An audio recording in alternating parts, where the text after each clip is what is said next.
What if the King of Curses lived not in Yuji Itadori, but inside the strongest Jujutsu sorcerer alive? The very thought sends shivers down the spine of anyone familiar with the world of Jujutsu Kaisen, where the balance between cursed energy and human will determines the fate of the world.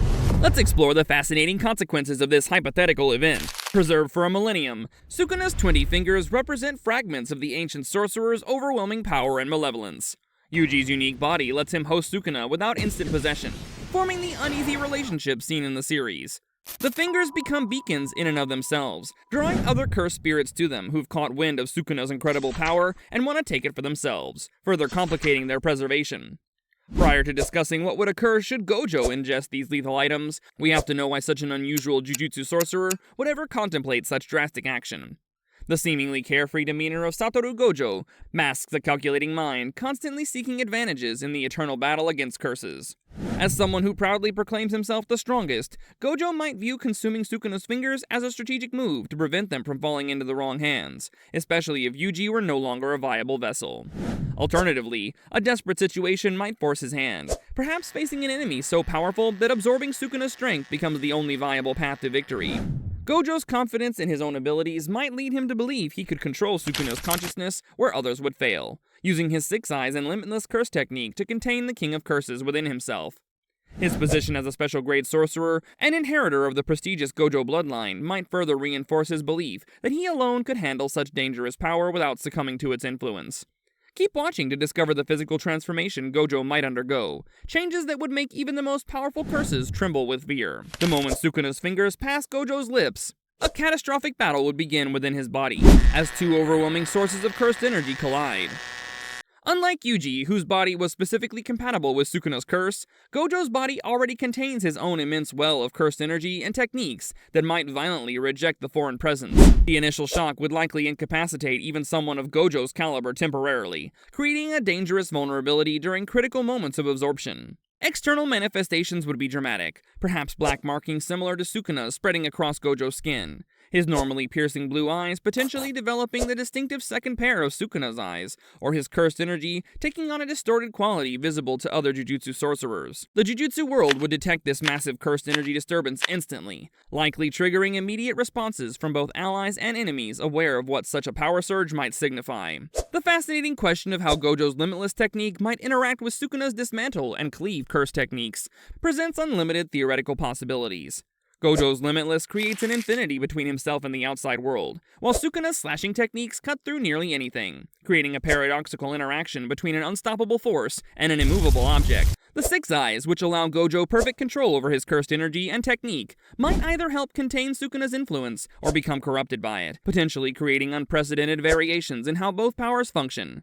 Would Gojo gain access to Sukuna's Divine Flame technique as well? The potential combination of controlling space with limitless, while wielding flames that burn even curses, creates a terrifying offensive capability beyond comprehension.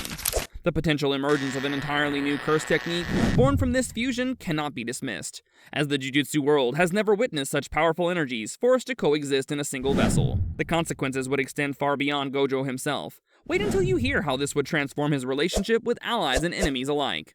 While the physical manifestations would be immediately apparent, the true battle would rage within Gojo's consciousness as two overwhelming personalities fought for dominance. Sukuna's ancient malevolence versus Gojo's unshakable confidence would create an internal struggle potentially more devastating than any physical Jujutsu battle witnessed in the series. Dreams and nightmares would become battlegrounds, where Sukuna might attempt to wear down Gojo's mental defenses, when his conscious control relaxes during sleep. Gojo might show subtle shifts, adopting some of Sukuna's ruthlessness and blurring lines between his own will and Sukuna's. The psychological toll would be immense, forcing Gojo to maintain constant vigilance against an enemy he can never escape, an exhausting proposition even for someone of his remarkable mental fortitude.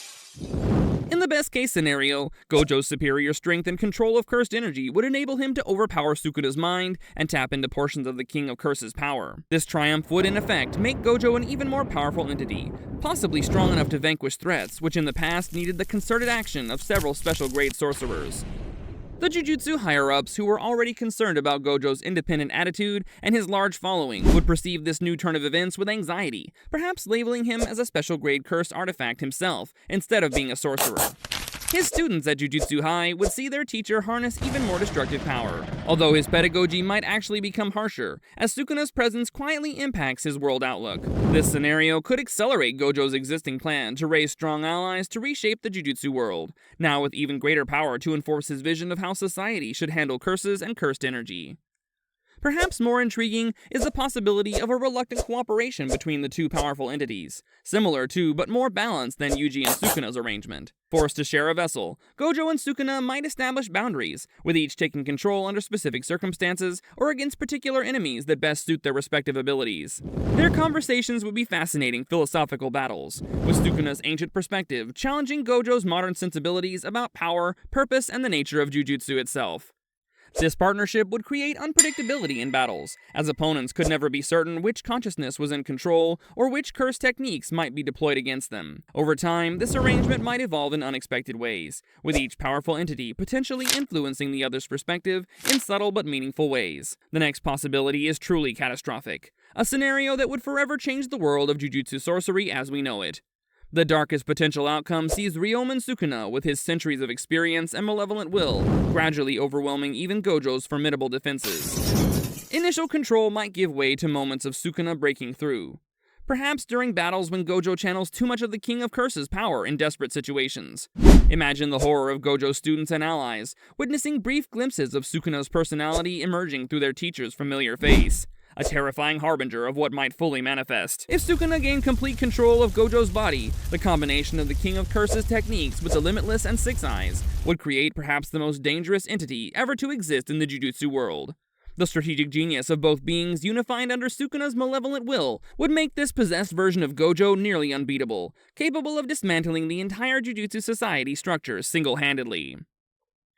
Yuji Itadori would face a devastating dilemma.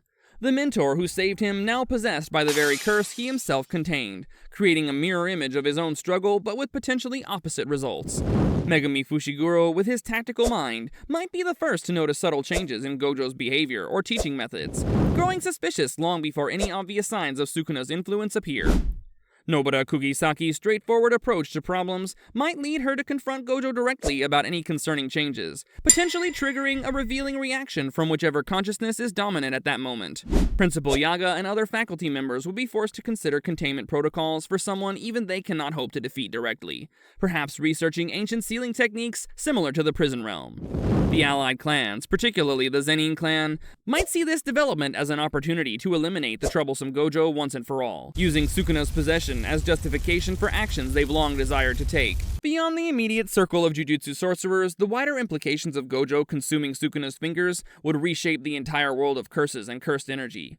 Other special grade curses would either flee from the unprecedented power or be drawn to it, creating potential for either significant decrease in curse activity or a catastrophic convergence of powerful entities. International Jujutsu politics might shift, with countries viewing Japan as a threat akin to a natural disaster. Non-sorcerer humans might begin experiencing unexplained phenomena as the massive concentration of cursed energy disrupts the normal barriers between the cursed realm and the physical world. The long-term stability of cursed energy itself might be threatened by such an unnatural concentration, potentially accelerating the opening of gateways similar to those in Shibuya. The fundamental question underlying this scenario is whether Gojo's body is even capable of containing Sukuna in the first place, unlike Yuji's uniquely compatible physiology. Gojo's Limitless technique might create an interesting paradox. His infinity might actually create the perfect internal space to contain Sukuna's essence without being overtaken by it. Alternatively, the Six Eyes might allow Gojo to perceive aspects of Sukuna's curse that others cannot, giving him unprecedented insight into containing or even purifying the malevolent energy rather than merely housing it. The Gojo clan's centuries of selective breeding for curse technique compatibility could either make Satoru uniquely resistant to possession, or ironically more susceptible to a curse of Sukuna's caliber. This compatibility question raises another fascinating possibility, that Gojo might be able to gradually purify and absorb Sukuna's power while eliminating his consciousness entirely, something no other vessel could accomplish. Whatever the result of this hypothetical scenario, the Jujutsu world would never be the same after Gojo consumed even one of Sukuna's fingers, let alone multiple. The delicate balance of power maintained by Gojo's unrivaled strength would be disrupted, forcing adaptations and new alliances throughout Jujutsu society. Gojo himself would be irrevocably changed by the experience, whether by gaining new abilities, developing a more nuanced understanding of curses, or becoming the very threat he once protected humanity against. The true nature of cursed objects and vessels would be illuminated through this extreme case study, potentially advancing Jujutsu knowledge in ways that centuries of more cautious research never could. This scenario ultimately reveals the precarious nature of power in Jujutsu Kaisen, how strength itself can become a curse when pushed beyond natural boundaries, and how even the strongest can fall when reaching for even greater heights. What do you think would happen if Gojo ate Sukuna's fingers? Would the strongest Jujutsu sorcerer maintain control? Or would this finally be the one battle even he couldn't win? Let us know in the comments.